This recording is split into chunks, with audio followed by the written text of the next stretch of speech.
لوگوں کی باتوں پر دھیان نہ دیا کریں۔ لوگ تو صرف وہی کہتے ہیں جو وہ سوچتے ہیں یا جو وہ دیکھتے ہیں، تو آپ ایسا فعل کیجئے کہ لوگ پھر وہی کہیں جو وہ دیکھیں۔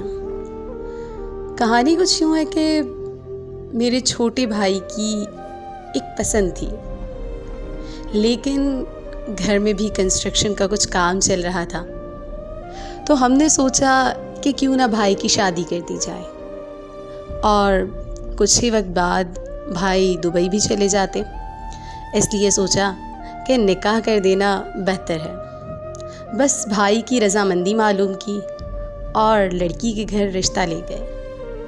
لڑکی والوں کے گھر والے بھی راضی ہو گئے، اور پھر بس چند باتوں کے بعد یہ کہا گیا کہ ہم جہیز نہیں لیں گے۔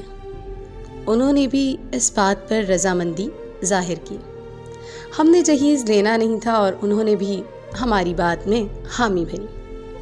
خیر 2 ہی دن کے بعد یہ طے ہوا کہ مغرب کے بعد بھائی کا نکاح ہے۔ گھر میں کنسٹرکشن کا کام میرا چھوٹا بھائی ہی دیکھ رہا تھا، لیکن اس کی خوشیاں ہمارے نزدیک بہت عزیز تھیں۔ اب بس کچھ یوں ہوا کہ 2 دن پلک جھپکتے ہی گزر گئے اور مغرب کا وقت قریب تھا۔ جا کر دیکھا تو بھائی کنسٹرکشن کے کاموں کی ذمہ داریاں سمیٹتے ہوئے کچھ اینٹیں اٹھا کر سائڈ پر رکھ رہے تھے۔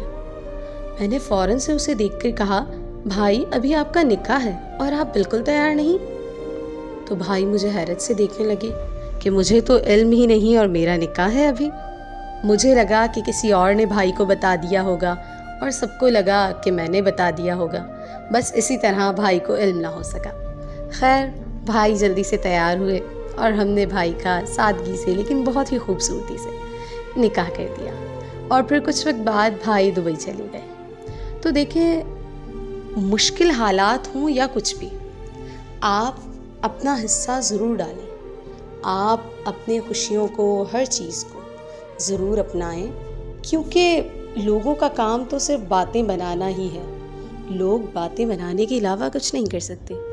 ہم نے سادگی سے نکاح کیا اور بھائی کی خوشیوں کو مد نظر رکھا۔